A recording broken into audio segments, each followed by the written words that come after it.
Со сослушување на сведоци и изведување на видеодокази продолжи судскиот процес против 13 полициски службеници кои се товарат за тешки дела против општата сигурност, поврзани со трагедијата во кочанската дискотека Пулс. Сведокот Сара Стојановска сведочеше дека на кобната вечер била на концертот, заедно со 7 другарки. Раскажуваше дека кога настанал пожарот и кога почнале да одат на кај излезот, настанало стампедо. Се стракалала по скалите и паднала, а врз неа почнале да паѓаат и други луѓе. Побарала помош од полициски службеник, но тој ја одбил.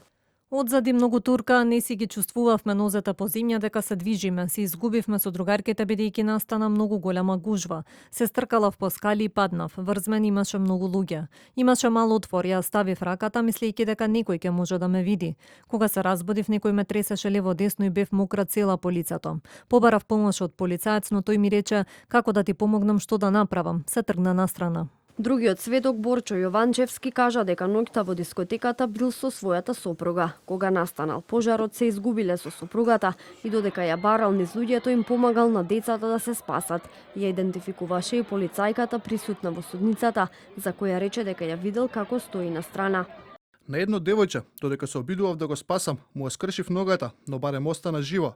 Внатре беше хаос. Додека траеше хаосот, видов жена полицаец како си стои на страна.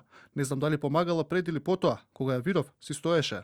Александар Наунов, татко на една од жртвите во пожарот, во изјава за медиумите им се обрати на обвинетите и рече дека законот не познава изговори кога се работи за спасување на човечки животи. Влегувате во дискотека, а не реагирате на пиротехника. Дали спречувањето на такви опасности е дел од вашите службени обврски? Ако е, тогаш зошто не постапивте?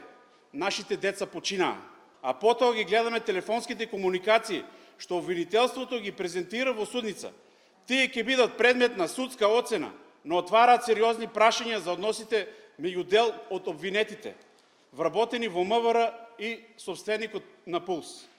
И затоа денес прашуваме, дали униформата служела за заштита на граѓаните или за удобност на привилегираните? На видеодоказите презентирани во судница се гледаше моментот кога настанал пожарот и како луѓето се обидувале да се спасат. Еден од адвокатите реагираше дека на ниту едно видео не се гледал некој од сега обвинетите полициски службеници. Според него, меѓу другото, не се гледало ни кој активира пиротехниката. Судењето за 13 полицајци продолжува на 15 јули.